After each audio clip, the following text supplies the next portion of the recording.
Кыргыз Республикасынын экс-президенти Атамбаев Алмазбек Шаршеновичке берсек.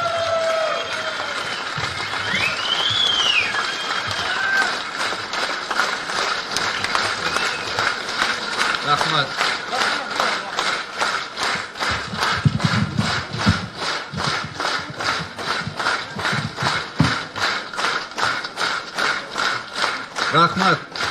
Рахмат барыңыздарға. Эми чындыгында бүгүнкү чогулуш кандай чечим кабыл алдык да, биз кантип чогулабыз деп, эмнеге чогулабыз деп. Мага ушу акыркы 2-3 жумадан бери кайра жигиттер келип атат, чүйдүн жигиттери. Ана мен өзүмдү өзүм коргоп көнгөнмүн да. Ана мен дайыма айтып атам. Bir ay murun gelgen birleri maga hiç kim gerek yok. Menin özüm gerek bolsa kural jaragım var. Men koyga okşop kolxozdun başkarmasına aytsalı kete bereyim dedim de. Anan akırkı jolu gelgen jigitler 12 ayıldın öküldörü geliptir. Muna kıyas menin başında 12 ayıl. Verhni zonada koyut, ödönkü zona. Anan yok, gerek yok. Men özümdü özüm korgoyum desem, anda balдар meni uyat kılıp koydu. O darvazanın arjagına barыбыз жатып alabыз dedi da karangıda gelip. Ana uyaldım şimdi. Anday bolsa anda kantip aytasың, barıp jata berile dep. Ayttım anda makul anda degişerik dep. Anan negizi bugün oşo 12 ayıldan 10 kişi dep сүйлөшкөнбүз, ар bir ayıldan 120 kişi gelmek. Karasam görüp atasыңар, başkaça bolup ketти. Bir çete alдағы тура, анткени мага bir rayondun koordinatori gelip aytat. Алмаз Шаршенович дейт, жалаңыршы верхний зона же аламидин десеңер, бизди бөлгөндөй болосуңар деп. Анан мен айттым, анда эч кимди чакырып алайынбы, келгендер, уккандар келеттир деп. Ошондуктан мына бүгүн кээ бирөө 12-лерде келип алыптыр, 4-кө чейин күтүп отурат. Барыңыздарга рахмат. Рахмат барыңыздарга. Чын эле убагында мен көтөргөн, керек болсо президенттикке алып барган, депутаттыкка алып барган, генерал кылгандар бирөөсү келбей, карапайым элим келип атат. Рахмат барыңарга. Таазим этем барыңарга.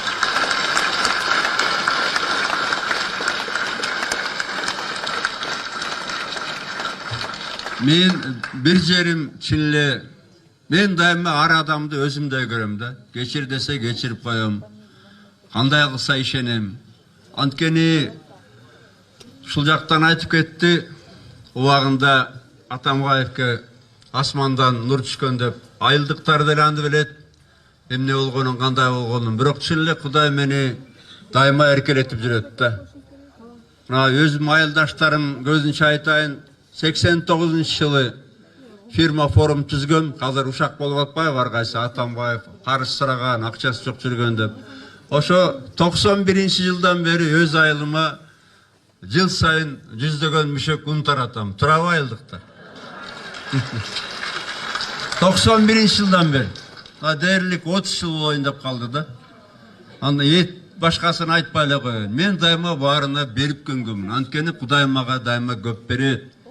Анан кээ бирөө айтат, Атамбаев мына убагында өзүнүн завод, фабрикаларын директорлор сатып алып, анан кийин иштете албай сатып баштаганда мен Бишкектен bir топ завод сатып алгам, билесиңер. Ошол эле директорлоруне акцияларын баасын 20 эсе кымбаттырып берген.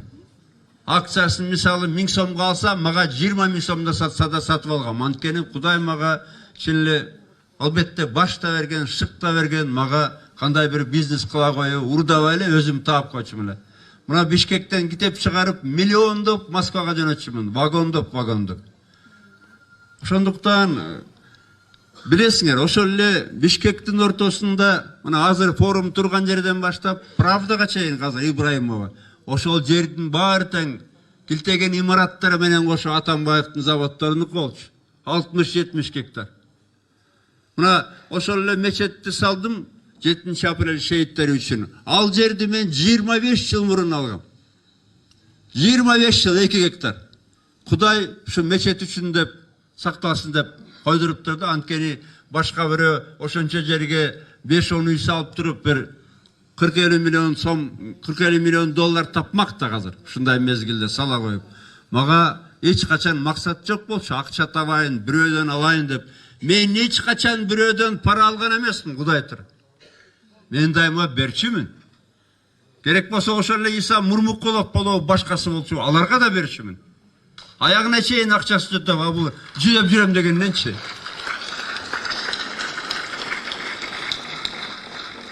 Ошол эле мына азыр билип атабыз, мультимиллионерлер Сооронбай Бошполов, алар деле менден акча алчу. Мен да ишенчүмүн, бир тыйыны жок депчи. Кудай ушундай жаратып коюптур. Бирок Кудайга рахмат, мына 1 жылдан бери, 1 жыл 7 ай болду, көзүмдү ачып атат да. Мына жаныңда ким жүргөн көрүп ал депчи.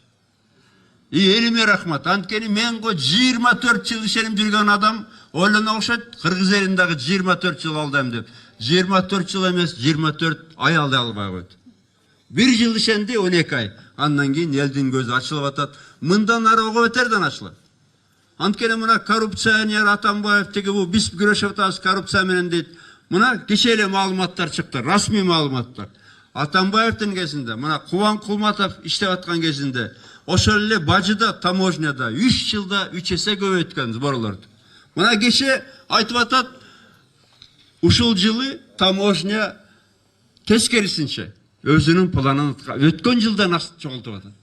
Ошол эле Кулматов, Сапар Исаков отурса, ошол эле таможня азыр 50, 100, 2 эсе көбөймөк да сборлор. Ал акчалар элге бармакты. Булар карып эле коррупция менен күрөшүп атабыз туруп, чындыгында чындыкты айткан бир адамдын оозун жаба албай атат да. Мен тирүү көзүмдө сүйлөймүн чындыкты. Мага бийлик керек жок, мага элим керек. Мага элимдин келечеги керек. Анан кийин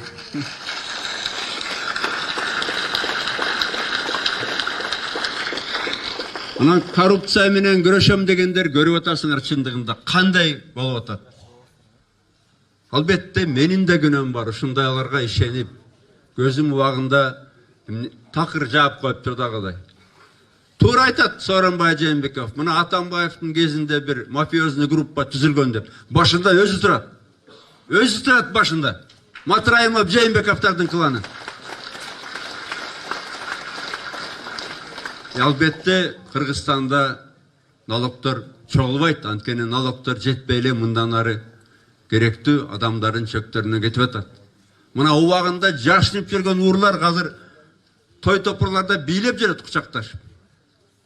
Жээнбековдор болобу, Келдибековдор болобу, Матраимовдор болобу, башкалары болобу.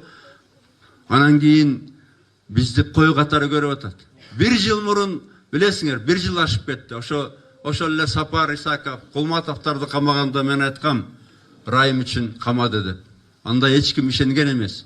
Мына азыр көзүңөр көрүп атат. Көзүңөр көрүп атат. Кандай баратат мындан ары, кандайга барат. Мен да кайгырганым бир нерсе, албетте жалаң эле Сооронбайлар эмес. Менин жарымдагы андан башка дагы досторум, жардамчыларым мага чындыкты айтчу эмес экен да. Ал мен ушундай адам экенмин, мага бирөө айтса ишене берем. Керек болсо чындыкты айта турган мүмкүн адамдарды жаныма алып келген эмес. Ошол эле Кекенбай өздөрүнө керектүү маалыматтарды берген. Мына Оштун эле мисалын көргөзсүм, кандай болду депчи. Мисалы эмнеге бир да маалымат келген жок. Анткени ушундай болгондо. Анан мындай да кагалайын менин калкым. Мына Атамбаев эчтекеден бул дүйнөдө эч качан корккон эмес. Мен далай жолу 2005 болобу, башка жылдары болобу, 10 жыл болобу, мен үйдөн коштошуп кетчим, мен үйгө келбейм. Мен ушу бойдон жок болом, өлөм депчи. Мына жолдошум отура турабы. Мен эч качан эчтекеден корккон эмесмин, Кудайдан башка. Мага эң керектүү нерсе, мен эң баалаган нерсе бул болгону менин таза атым, менин намысым. Менин намысым. Мен эч качан бирөөнүн акча алам, же бирдеме алам деп иштечү эмесмин.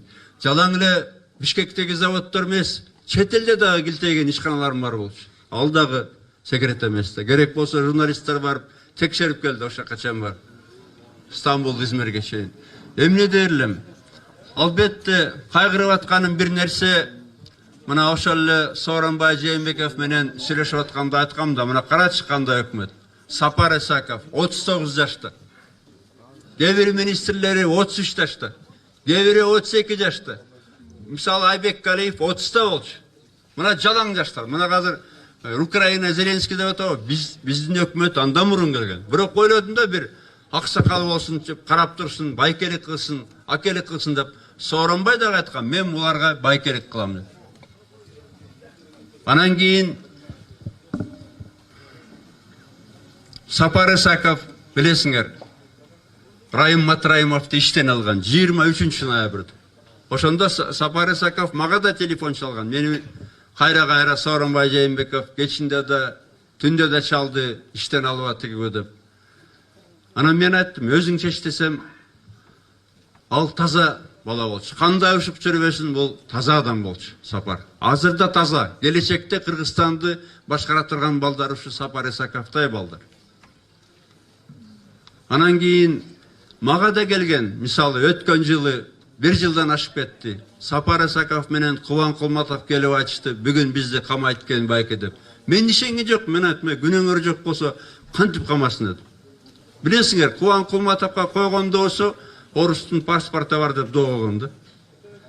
Анан ушул үчүн кантип камайт дедим. Же мисалы мектеп салынып атат, өкмөттүн токтому боюнча. Азыр ошо Албек Ибраимовду дагы ошо иш боюнча тартып атат да. Мен ишенбей айткам, эчтекеден коркпол, эч ким камабайт деп. Анан көрдүм кандай болду. Анан коррупционер деп мына Дамир Мусакеевди камады. Дамир Мусакеев коррупционер экен да.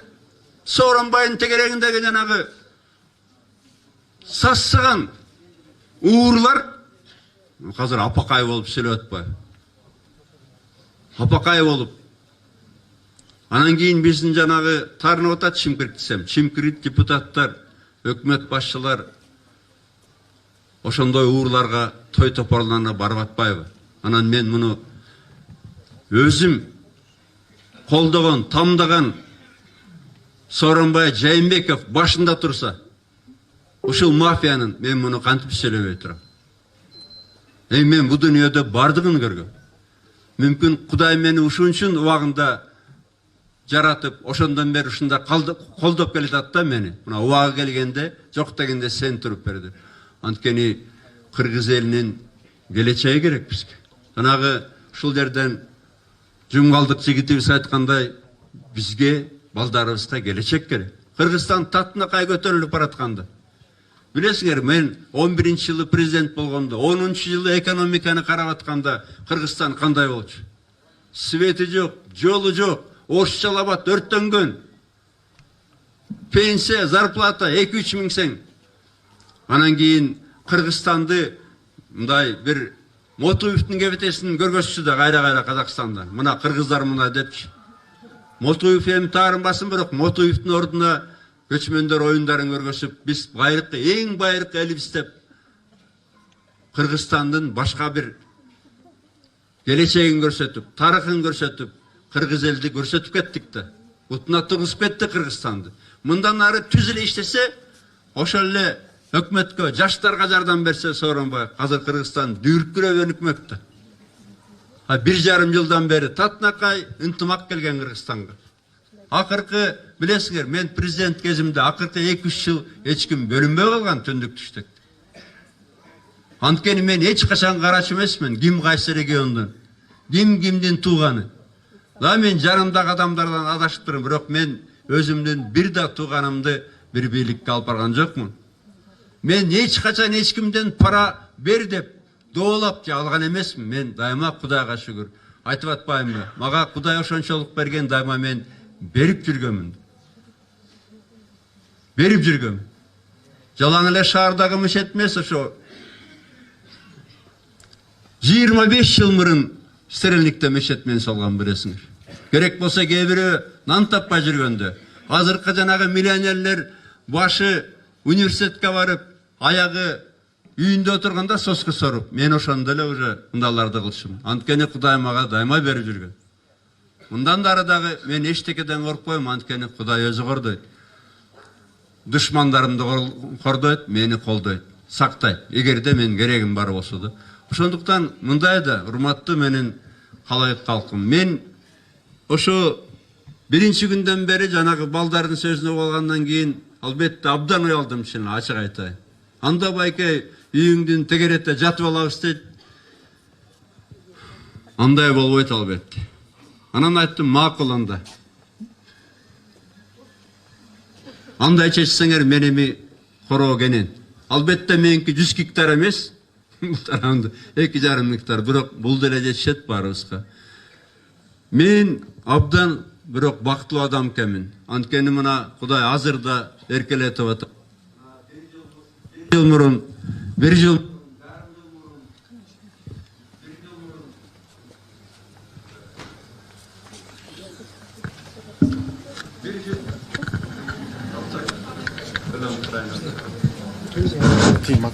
Berç. Mikrofonda çarşaptır şimdi. Anan mundaydı.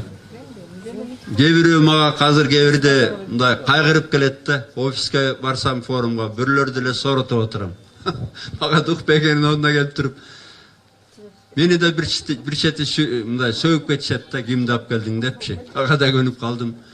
Бирок Кудайга рахмат, анткени 1,5 жыл мурун, 1 жыл мурун, 2 ай мурун деле кандай болчу? Атамбаевге эч ким ишенч эмес. Мына азыр могу ушактарды мага жала жабайын деп атат, көрөсүңөр. Бириси да чындык эмес. Эртени кеч чындык чыгат. Эртени кеч чындык чыгат. Бириси дагы мага койгон күнөөлөрү бул бардыгы калпта. Бардыгы ыплас бир калптар. Бүт ыплас калп. Мен аларга актангым да келбейт, анткени бул акмактарга теңергим да келбейт.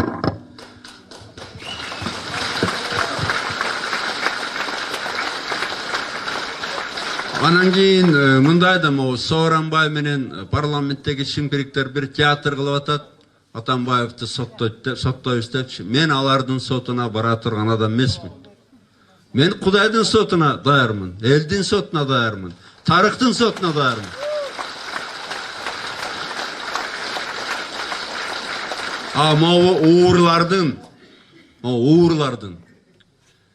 Могу чимкириктердин, бети жоктордун сотуна бара турган Атамбаев эмес.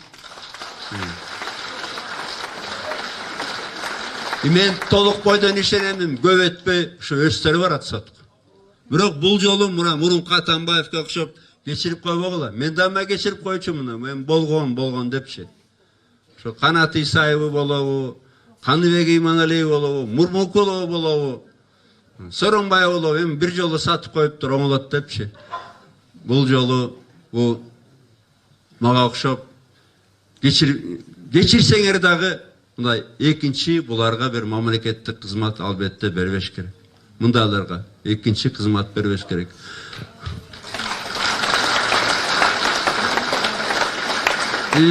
Сөзүмдүн аягында мынтип айтар элемде, албетте мына балдар акыркы жолу жолукканда мурдагы күнү өзүнчө бир график түзүп алыптыр. Момча кишиден күнөө келебиз.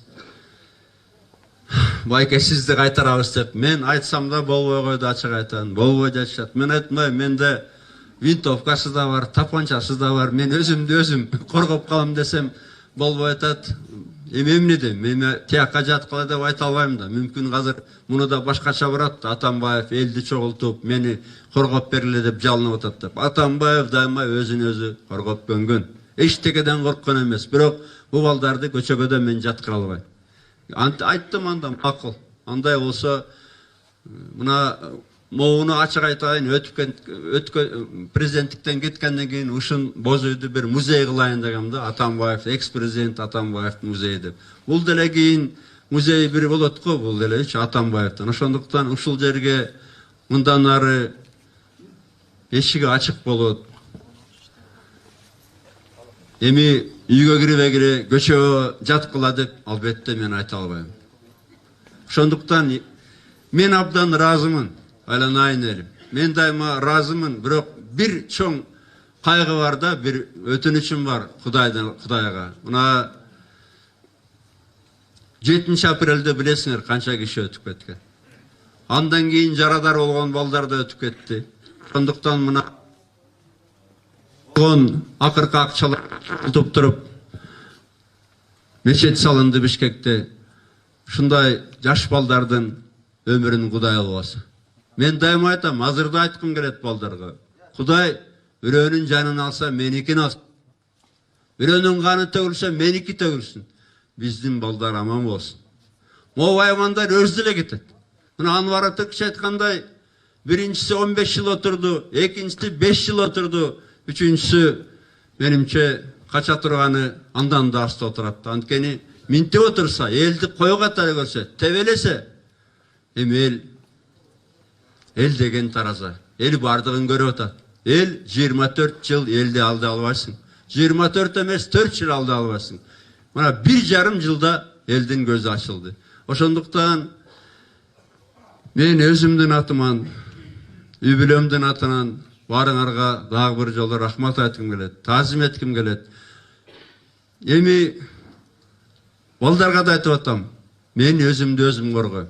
Силер турсаңар да ушу тарапка тургула, эми эмне кылам? Кирбегиле деп айтамбы? Муну да азыр сөз кылат, Атамбаев чакырып атат деп. Мени Кудай коргойт деп айтайын. Мени Кудай коргойт, албетте эл бар, элге рахмат. Мен негизи ошондуктан айтарым сөзүм, мен бактылуу адам экенмин.